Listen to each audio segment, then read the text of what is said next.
Abbaye de Mortemer.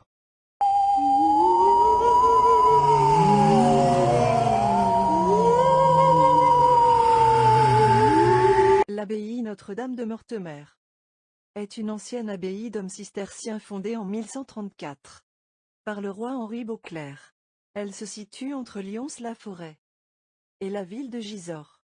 Cette cité ancienne située à la lisière du Vexin français. Elle compte plus de 10 000 habitants. Elle se situe dans le département de l'Eure. Plus précisément, l'abbaye se trouve dans la vallée du Fouillebroc. Elle fut la première abbaye cistercienne de Normandie.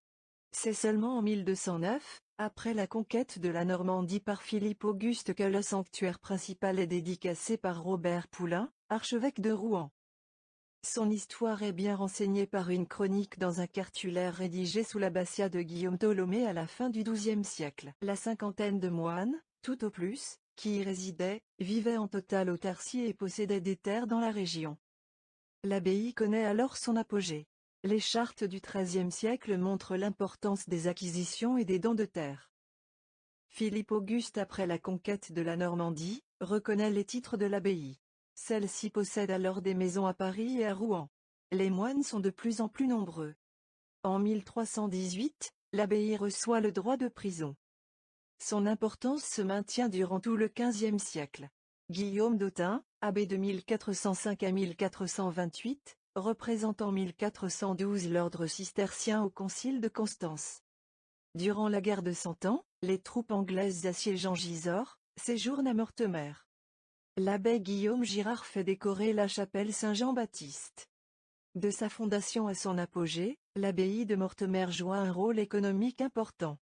Le moine Philippe d'Alcrip est connu pour être l'auteur de la nouvelle fabrique des excellents traits de vérité. En 1543, l'abbaye passe sous le régime de la commande et commence à décliner. Pendant la Révolution française de 1789, des révolutionnaires persécutèrent les 4 moines restants. Ceux-ci, qui veillaient encore sur le monastère, furent pourchassés dans tout le domaine pour être finalement assassinés dans le cellier. Les révolutionnaires les auraient accusés d'être des affameurs du peuple. L'abbaye cesse d'exister officiellement le 11 janvier 1791.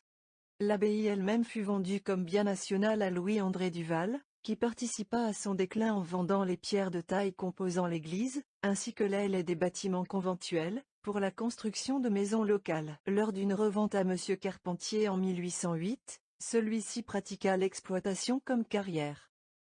Ensuite l'abbaye fut revendue plusieurs fois jusqu'en 1985, année au cours de laquelle l'association de l'abbaye de Mortemer en devint propriétaire.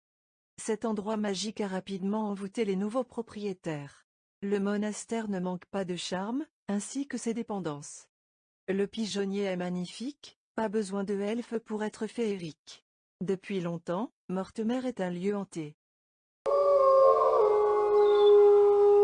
Simple légende ou non? La Garache, cette femme louve serait apparue en 1884 à Roger Saboro. Le nom de Garache est un dérivé féminin de Garou. La Garache est surtout connue dans le folklore de Vendée et du Poitou.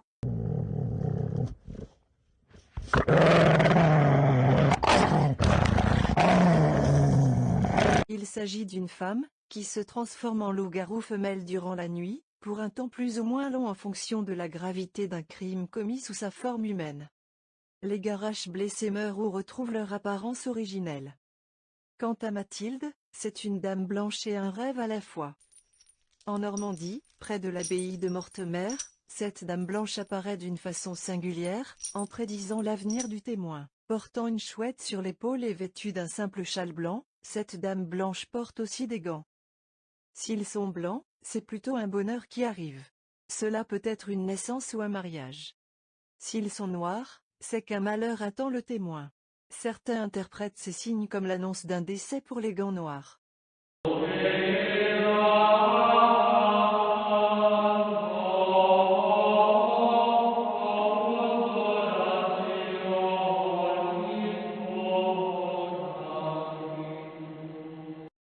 Il y a aussi, les fantômes des 4 moines massacrés à cause de la Révolution française.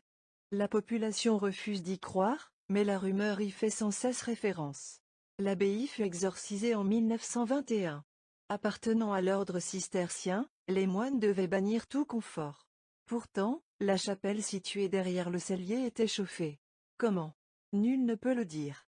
Toujours est-il qu'en hiver, la neige à cet emplacement ne demeure pas. La végétation pousse très tôt et il s'en dégage un bien-être inexplicable.